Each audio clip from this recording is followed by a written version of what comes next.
Halo guys, selamat datang lagi di channel Arif Firnandi. Terima kasih sudah klik video ini. Jangan lupa like, comment, and subscribe. Dan yang terpenting, jangan lupa bahagia. Selamat menonton. Santuy. Oke guys, welcome back to my channel. Selamat datang lagi di channel Arif Firnandi. Apa kabar semuanya? Berjumpa lagi bersama saya malam ini tentunya. Dan malam ini kita sedang berada di Sarikaya Coffee ya, bersama salah satu aktor kita yang paling hits, paling keren, paling gokil juga semuanya. Jadi bagi kawan yang belum subscribe dulu ya, subscribe biar kita panggil nih siapa perannya. Dalam hitungan 3, 1, 2, Dini. Oke, terima kasih. Cek mana sini coba? Ya, ini aktor kita nih, udah lama nggak pernah nongol lagi di channel kita. Ini apa kabar Cek Mas? Kabar baik ya. Gimana keadaan Cek Mas sekarang? Aman. Dulu ya. Ini mau review pavor kita. Sarikaya apa? Sarikaya audience, Sarikaya klub ya. Udah punya pavor semua. Jadi mau review bersama Ceman tentang favorit ini ya. Gimana kalau menurut Ceman gimana nih bisa favoritnya Mas? Lebih enak daripada rokok. Ya, lebih enak, asapnya lebih banyak. Tapi semenjak ada favorit udah mulai berkurang ya Mas? Udah mulai berkurang. Kalau rasa udah candu udah ini namanya vapor. udah jadi vapor ya. Vapor. Kalau rasanya enak mana Ceman? Enak sirkuit. Enak ini. Enak isap vapor apa enak ditinggal lagi pas lagi sayang-sayangnya? Please, no! No! Oke, jadi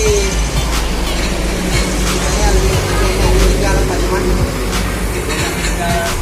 Rokok Daripada ditinggal satu-satu. Oke guys, selanjutnya malam ini aku mau kenalin sama kalian kameramen kita malam ini. Ya, sini guys. Oke, ya ini kameramen kita malam ini. Apa kabarmu guys? Ya, kabar saya baik. Tentu jangan lupa kalian untuk subscribe channel Arif Firnandi. Ya.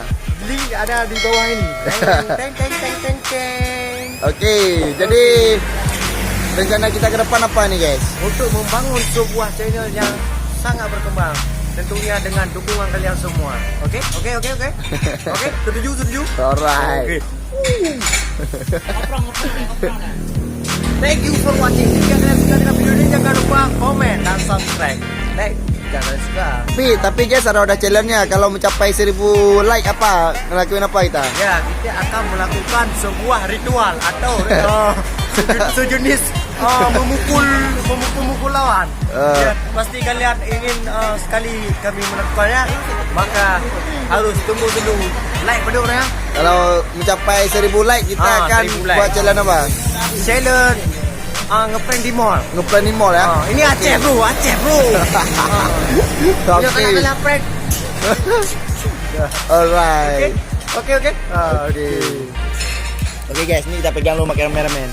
Jadi itulah kalau channel kita guys. Pokoknya kita di sini santai-santai ya, nggak usah gabung, nggak usah apa. Jadi apapun mau tanya-tanya silahkan di komen, di kolom komentar mau tanya apa. Yang penting santai ya.